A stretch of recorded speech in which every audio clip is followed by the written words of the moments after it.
Owe me $4,400. You will pay me what you owe me. No, actually, I don't wish to pay you what I owe you. Yes, Roger, I'm not leaving without the money. All right, don't leave. I don't give a shit. Just get your ass out of here and let's have a party, huh?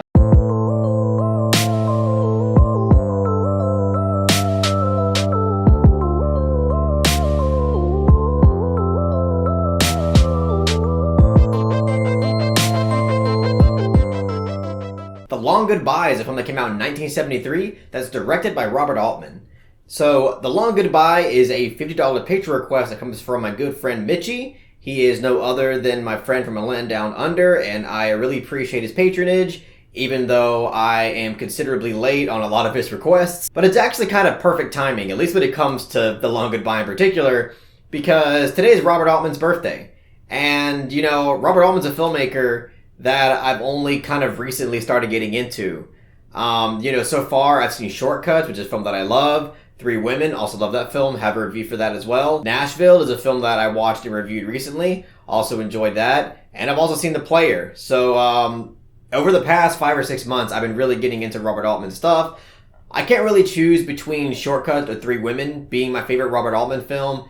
I just love them both dearly. And I was pretty excited for The Long Goodbye, not only because it's a Robert Altman film, but also because it's considered to be such a classic. And it's also considered to be one of the first neo-noir films, if not the very first neo-noir film. And I think that that element of this film is unfortunately the reason why it didn't do so well in the box office. The Long Goodbye was considered to be a box office failure, and most people attribute that to just poor marketing and mismarketing, because not only did the trailer kind of market something that resembled something of a classic noir, but also within the poster. The original poster for The Long Goodbye was also kind of attempting to market something that resembled the classic noir, just because of how cool and badass the main character looks. And yeah, even though that the main character, Philip Marlowe, played by Elliot Gould, is this kind of, relaxed and never anxious type of character, he's definitely a lot more of a mess. He's a lot more pathetic of a character than you would see like in a classic noir film, because in a classic noir film, they're kind of presented as being incredibly well put together and not only having an incredibly cynical outlook on life, but also reflected in their lifestyle as well. But here in The Long Goodbye, the motivations behind his character and also his lifestyle is almost the exact opposite of what you would see in a classic noir. Because Philip Marlowe is basically a single guy that lives all on his own, doesn't pick up after himself at all, even has a cat that he tends to, and, he's not even really, swooned by women. His neighbors are basically this incredibly nice and flirtatious hippies that are, always kind of flirting with him and kind of like teasing him to come over, but he just doesn't really give a shit about that. He's just being a pathetic loser. But at the same time, he's incredibly laid back and seems like he knows what he wants in life. So, his character is, again, a lot more different than what you would see in a classic noir, and his motivations in this film come from something, that's a lot more personal. He basically gets swept up in a murder case because of some sort of deception from one of his best friends, and it really feels like his desire to really solve all of these mysteries that are happening, comes from not only his desire to just return to normalcy and to return back to his, non-consequential lifestyle, but to genuinely also find out what his best friend was being deceitful for. He's genuinely curious to understand why one of his good friends would actually, put him in a situation like this. So his motivations aren't coming from, a true sense to achieve justice and to fight corruption. It's really coming from more personal and emotional reasons, in my opinion.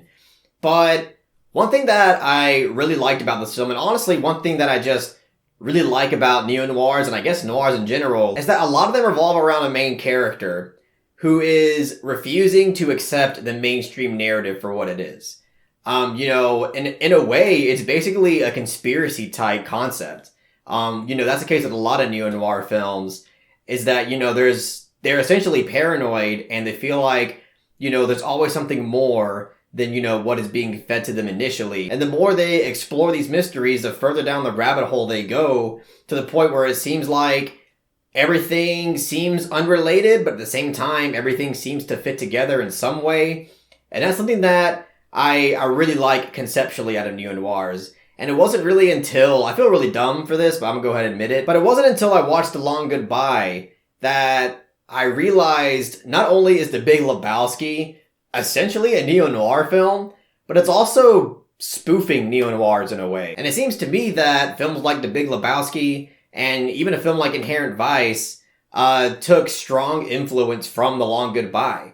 Again, just because the main character seems to keep going further down this rabbit hole and eventually meets so many different bizarre characters. And I thought that was quite an interesting thing that I noticed after watching The Long Goodbye. And also, I was watching this with Jen, and she couldn't shake off how influential this more than likely was to something like Cowboy Bebop.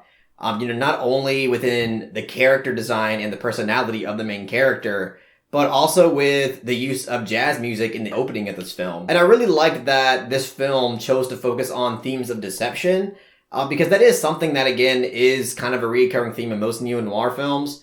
But here, I think it was focused on more intensely. And I say that for a few reasons. One of them being the fact that throughout this main character's journey, it seems like everyone that he meets is constantly lying to him. And everybody seems to be this kind of bad faith character and, has their own motivations and their own goals to achieve. Therefore, have an incentive to be deceitful. But it's also because of a scene that happens within the first 15 minutes of this film where the main character essentially tries to deceive his own cat. His cat in this film is apparently incredibly particular about the food that he eats. And in an attempt to deceive his cat, he puts the cat food that is a type of cat food that clearly his cat does not like, and he puts it in the name brand can that the cat apparently does like, but the cat simply does not fall for it and runs away. And it's a really interesting scene because even though everybody in the film is attempting to deceive him, and at times even do, he seems that he can't even trick and deceive his own cat. And in terms of criticisms, I mean, all I can really say is that, again, that type of approach where the main character just meets so many different other bizarre characters and follows different kinds of storylines, is going to make it to where there's not much to grab onto in terms of its central plot. And I also found some of the characters not nearly as interesting as others, because the most interesting side characters in this film that he kind of runs into and become essentially crucial to the plot was Sterling Hayden's character, Roger Wade, and his dynamic with Dr. Veringer in this film.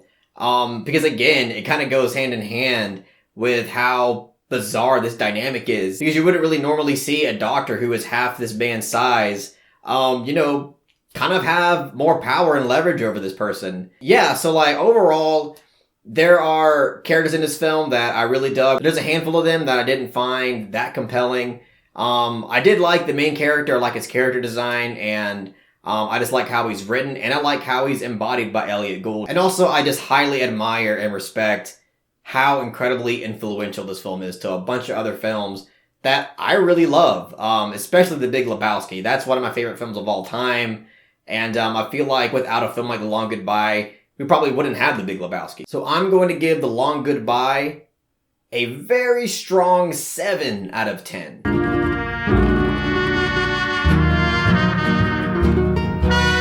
Yeah, it's not my favorite Robert Altman film or anything, but I still enjoyed it, and I'm really glad I watched it. I think it's important for every film lover to eventually watch this film. But that's all I gotta say about The Long Goodbye. If you really enjoyed what I had to say about the film, just give it a thumbs up and share it amongst your friends. And don't forget to subscribe to the channel to be updated on more film-related content.